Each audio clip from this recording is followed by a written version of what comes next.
Hello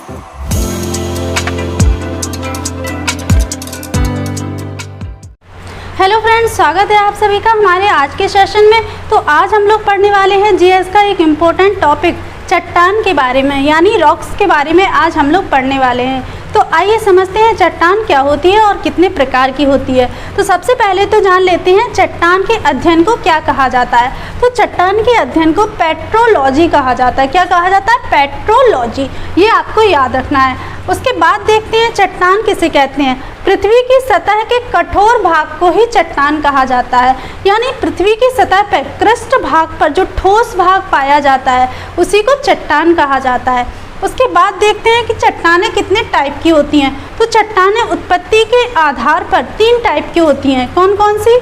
एक होती है आग्नेय चट्टान, और दूसरी होती है अवसादी चट्टान, और तीसरी होती है कायांतरित या फिर रूपांतरित चट्टान। तो आइए पहले समझते हैं आग्नेय चट्टान के बारे में, यानी इग्नियस रॉक के बारे में। आग्नेय चट्टान क्या होती है? इसे प्राथमिक चट्टान या फिर मौलिक चट्टान भी कहते हैं। क्या कहते हैं? प्राथमिक चट्टान या फिर मौलिक चट्टान भी कहा जाता है। इसके बारे में कुछ और पॉइंट देखते हैं जो आपके एग्जाम की दृष्टि से बहुत ज़्यादा इम्पोर्टेंट है।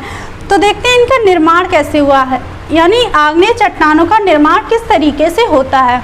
तो ज्वालामुखी के लावा से, यानी ज्वालामुखी से जो लावा निकलता है, हमने ज्वालामुखी टॉपिक में पढ़ा था कि उसी लावा के जमने से चट्टानों का निर्माण होता है। तो इन्हीं चट्टानों का यानी आग्नेय चट्टानों का निर्माण ही ज्वालामुखी के लावा से होता है। उसके बाद नेक्स्ट पॉइंट है, इनमें परतें नहीं पाई जाती हैं, यानी इनमें लेयर्स नहीं पाई जाती हैं। उसके बाद देखते हैं नेक्स्ट पॉइंट, इनमें जीवाश्म नहीं पाए जाते हैं, यानी इसमें फॉसिल्स नहीं पाए जाते हैं, जीवाश्म नहीं पाए जाते हैं। उसके बाद नेक्स्ट पॉइंट है, इन चट्टानों का निर्माण सबसे पहले होता है। जैसे कि इनके नाम से ही स्पष्ट है कि प्राथमिक चट्टान है, तो इनका निर्माण सबसे पहले हुआ है, इसी वजह से इन्हें प्राथमिक चट्टान कहा जाता है। नेक्स्ट पॉइंट है, पृथ्वी की क्रस्ट का 90% भाग इन्हीं चट्टानों से बना हुआ है, यानी कि पृथ्वी की सतह का जो क्रस्ट भाग है वो 90% आग्नेय चट्टानों से ही बना हुआ है। आई होप फ्रेंड्स ये सारे पॉइंट आपको बहुत अच्छे से याद हो गए होंगे। अब देखते हैं इसके कुछ एग्जाम्पल्स हैं। कौन कौन से? जैसे ग्रेनाइट, यानी ग्रेनाइट क्या होता है? आग्नेय चट्टानों का ही एक एग्जाम्पल है। उसके बाद बेसाल्ट, बेसाल्ट भी आग्नेय चट्टान का एक एग्जाम्पल है। मोनोजाइट, ये भी आग्नेय चट्टान का एग्जाम्पल है। और ग्रेबो।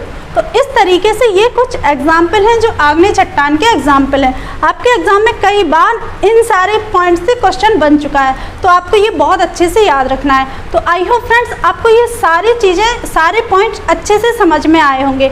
तो अगर आपको ये वीडियो पसंद आया है तो आप हमारे वीडियो को लाइक कीजिए, हमारे चैनल को सब्सक्राइब कीजिए और शेयर भी कीजिए। Thank you.